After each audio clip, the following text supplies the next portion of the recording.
Hi, I'm Gaia Melikian, and I have the pleasure to be here with the talented, of course, handsome and charming, but always down to earth, Mr. Josh Duhamel. Ladies and gentlemen, this is Gaia.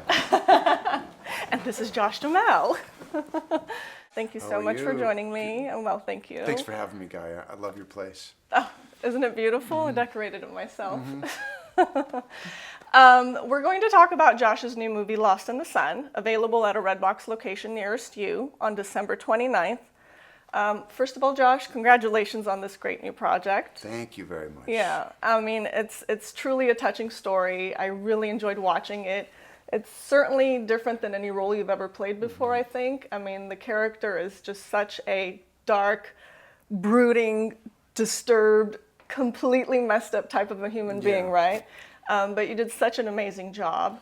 And it's definitely a transformation from what you've done. And I'm telling you, mark my words, people are going to want to see more of that. First of all, thank you for all that. That's Yeah.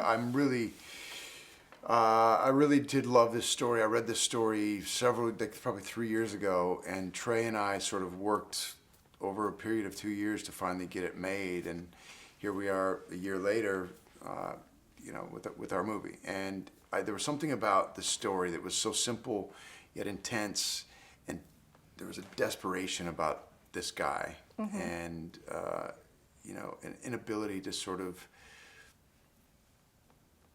follow rules and the law. And it's not that he wants to be a criminal, it's just that that desperation leads him to make decisions that ultimately get him into a lot of trouble. Right. And he gets this kid into it with him too. And I don't think that was his intention, but the circumstances led him to this, and these two go on one crazy run. Yeah. Definitely, I noticed that underneath all that disturbing turmoil, there was like this hidden goodness, perhaps a shred of goodness that he's trying to redeem himself. I felt like Yeah, that's I think what- it's regret. I think that he knows Yeah. that he's pretty much screwed his life up. Yeah. And he's at that point where he just wants to make good on a few things. This is probably one of his biggest regrets, is this kid. And it's weighed on him, and it's sat in his stomach for all these years, and it's just something he can't quite get over. And he doesn't really know how to redeem himself because he knows he's a screw up. And I'm not even sure he has a plan when he takes this kid on the road with him. Yeah. I think there is definitely. I mean, I don't think anybody sets out to be a bad person. I think we all want to be good. It's just that some people have a harder time doing it. Yeah. And, for whatever reason. Josh, I'm curious, how did you come across this project? I came across this project from, I was sent a letter by Trey, the guy who wrote it and directed it. It's a really nice letter talking about, what this story, what he saw it as, and how he wanted to do it. And there's something very simple and direct about his writing that I love. And that's really how this came to be. I was like, you know what, I want to take a chance. He was a first-time director, but he seemed to be really talented. I'd seen some of his other documentary type stuff, and I was drawn to it. And I can't really explain why, but I just liked the story, and if I felt inspired by it, I would do it, and I did. That's great. What I'm curious about is when you read the script, what enticed you to play this particular role? I'm not consciously trying to do the darkest roles I can to get away from being, what I've done before, whether it's romantic or, action-y guy in the Transformers movies. I just want to do things that speak to me in some way. And I want complicated, flawed characters that don't always do the right thing, but have that really go on this journey. Whether they learn something through it all or get where they deserve in the end, which I think he does. That to me is, it's the story first, and then, as long as it's an interesting character that makes me inspired in some way. Yeah, okay, fair enough. Like I mentioned before, I really liked how dark and creepy this character was. So when you get such a role, how do you prepare for such a mindset? Like, how do you go there? Because I'm just dark and creepy by nature. I was very close to this story, and what made this guy tick. Trey and I talked a lot about what it was that, what my reasoning was for what he did, Right. and why he did it. And I didn't want it to be like, oh, he's a criminal, so that's the way he behaves. No, there's a reason why these guys behave that way. Right. They don't choose this life, usually. I mean, some people, are addicted to the thrill and the adrenaline rush of, Yeah.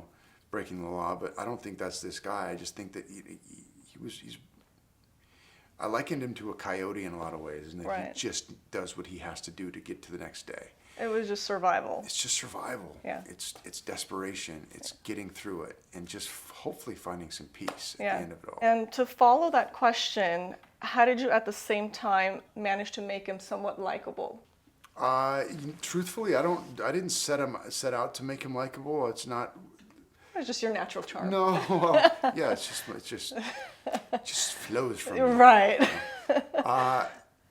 It wasn't about trying to knowing how despicable he was. Right. Okay, I need to figure out how to make the audience like him. Screw that. I want the audience to see an honest depiction of this guy.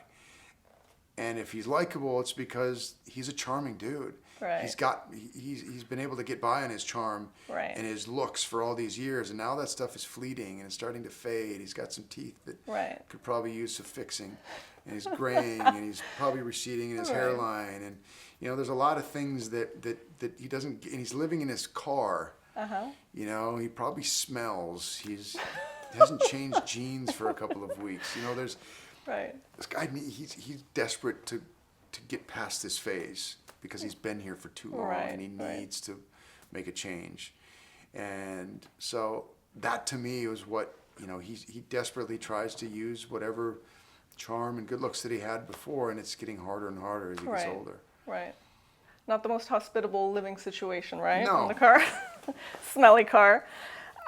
So I'm curious, because this was such a unique setup, how is it different on a project that involves working with one actor in all the scenes versus like a more traditional project that you're working with several actors in different scenes? These are fun because you get in a real groove with Josh and I got in a real groove, and Right. when we started to just, be these guys, and we would sit there all day.